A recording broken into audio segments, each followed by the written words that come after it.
Yo, how's it going, YouTube? I'm back in the video, and today I'm going to be talking about why I think the Golden State Warriors will win the NBA Finals. So I'm going to get into a few things in this video, and it's just my opinion. Honestly, don't take it too serious, especially if you're a Boston fan.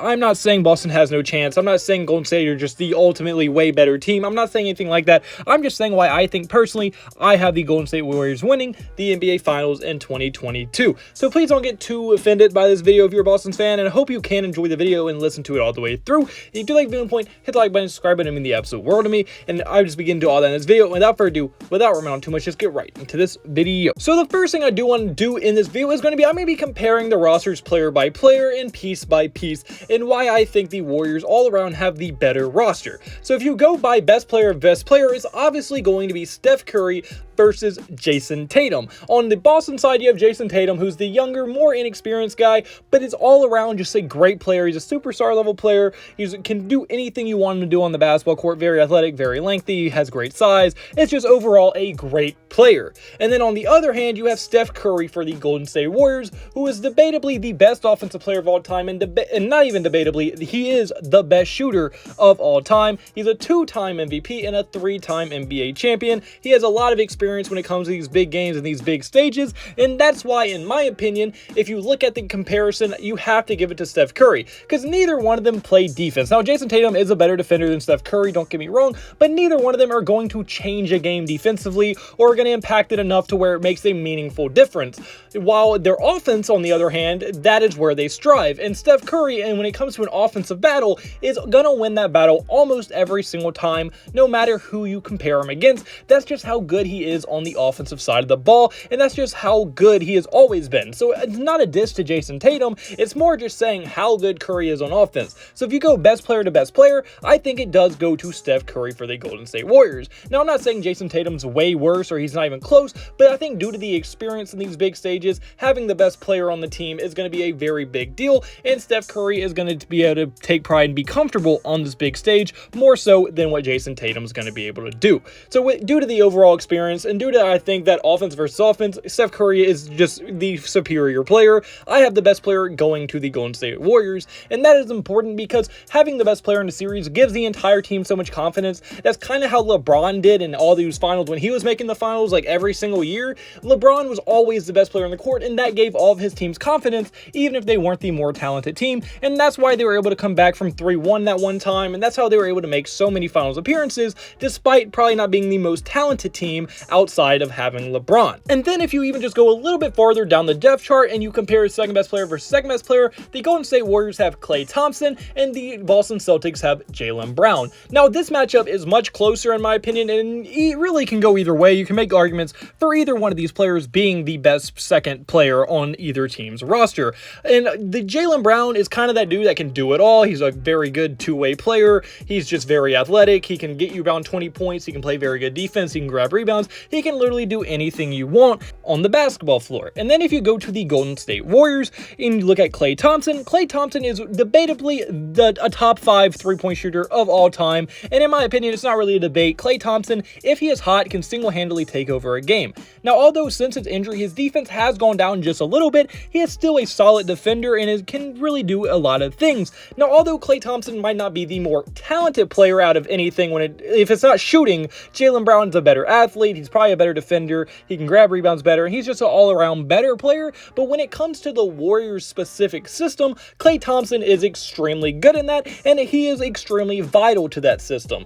And due to that system, it makes him even better. So really, both of those players are probably going to wash each other out. Now, if Klay Thompson is hot, he can take over any game, and I think Klay Thompson's ceiling of being able to take over is higher than Jalen Brown's, only due to the fact that I think Jalen Brown's a little bit more passive to Jason Tatum than Klay Thompson is to Steph Curry. So I think Klay Thompson's ceiling to be able to take over a game is higher, but I think overall they are about even, and you can make arguments for either one of them being the better player and the more impactful player. If I had to give it to anyone, it would once again go to Klay Thompson, only due to his finals experience and stuff like that, but I could easily see you making the argument for Jalen Brown. And no way am I saying that's probably not going to be the big difference between who wins and loses this series. And then even if you look at the rest of the cores, you have Draymond Green and Andrew Wiggins for the Golden State Warriors, and you would have Marcus Smart and Al Horford for the Boston Celtics. All four of those players are very, very solid players, and they all do different things for their team. Draymond Green is an elite defender in the same way that Marcus Smart is an elite defender. Draymond Green impacts the game in so many different ways instead of scoring, and Marcus Smart does the exact same thing. And then even if you look at Andrew Wiggins can give you 25 points any given night, but he can also only give you 15, and that's probably what he's going to be giving you most nights, but he can also take over a game, at least one game in any series, but the same thing can be said for Al Horford. So I think really those four players all kind of even each other out. Draymond Green, Marcus Smart are the elite defenders, kind of the dogs of the group, and Wiggins and Al Horford can both be X factors on any given night in any game of any series. So I think really when it comes to the second best player and even just the whole core outside of the best player, I have it pretty even outside of the best player thing. You can make arguments that the Celtics have a better core overall, and you can have an argument that the Warriors have a better core overall as well. So really that's not what I'm saying. Where things really start getting kind of iffy is when you start going to the bench units of both teams. Because if you start off by comparing 6-man versus 6-man, you have Jordan Poole versus Derek White. Jordan Poole was debatably one of the best 6-mans of the entire season. He almost won 6-man of the year. He was a very, very good player. He can give you 20, 25 points any given night, and he can be pretty much like the step splash brother of the group. He's not an official splash brother because he's not at that level, but he's definitely a step brother. He's not blood, but he's just right there. You know, he is part of the family. So Jordan Poole can definitely be very good and be one of the best offensive options any given night, while Derek White is more of a very consistent, very solid player. You're pretty much going to get the same player from Derek White every single game, which isn't a bad thing by any means. And then Jordan Poole, although he can win you a game any night, he can also go for about 10 points any night.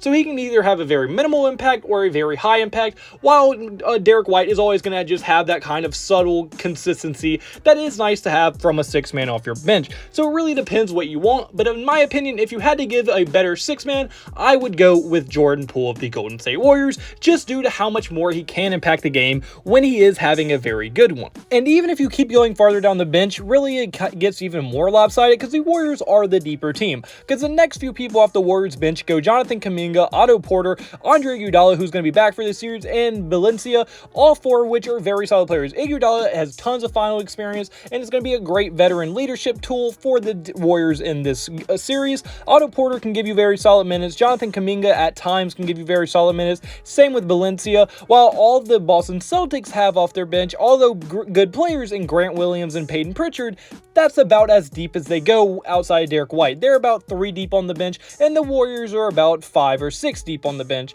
So I think for sure that the Warriors do have the much deeper team, and therefore making the bench that much better, therefore giving the Warriors an advantage. So in my opinion, the Warriors have the best player in the series. They have the better bench, and they have pretty much an even core after that, meaning that the Warriors have an all-around better roster, and in the finals, that little bit of an advantage is all you need to win it, because every game counts, and anytime you can keep going to your bench, you can keep your starters just that much fresh and that little bit more fresh than the Boston Celtics can, and if it is a long series, that is going to come back to bite the Celtics if it does come down to Game 6 or a Game 7 later on in the series and a little bit later down the road.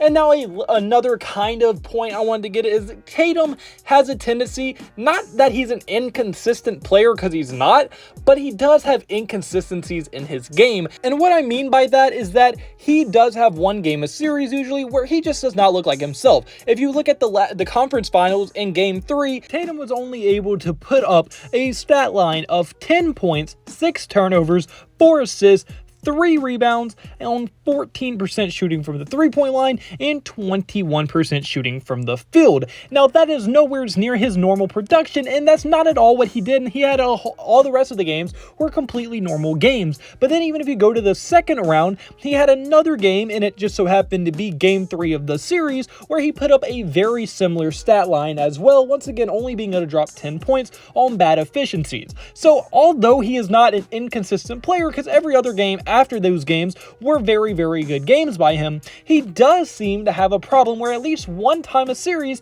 he does come out and not play to his fullest potential, and that can really cost his team. And in the NBA Finals, every game is a necessity to win, and if you just have one of those really bad games, especially against a team as good as the Warriors, you are going to lose that game. If Jason Tatum only drops 10 points in any game in this series, that team is going to lose. Boston just cannot win without Jason Tatum being Jason Tatum. So if he has one of those games and they drop one of those games, say at Boston, they have to win one at Golden State, and that is extremely, extremely hard to do. So I think for sure if Boston has any chance in this series, Jason Tatum cannot have those inconsistencies and cannot have that one game where he just doesn't play good, because every game matters in the finals, and if you slip up and have one really bad game and you lose that game, that can cost you the entire series, and that would hurt his legacy a lot, losing an NBA Finals. Now, yes, he got here and everything, but winning it is all that matters, and that's all that they remember. No one ever remembers who lost in the NBA Finals, so if you have one bad game, that's what they're going to remember Tatum for, and not the other great games that he's probably going to have throughout this series. But unfortunately, guys, that's me for this video. So comment below. Do you agree with me? Do you think that the Golden State Warriors are going to win? Do you think the Celtics are going to win? I want to hear your thoughts in the comment section below. If you like the video, point, hit the like button, subscribe button, and the absolute word to me. And I hope you have a blessed day. Have a blessed day. So you have a blessed day. All glory to God. See you in the next video. Goodbye. Boo. Blah.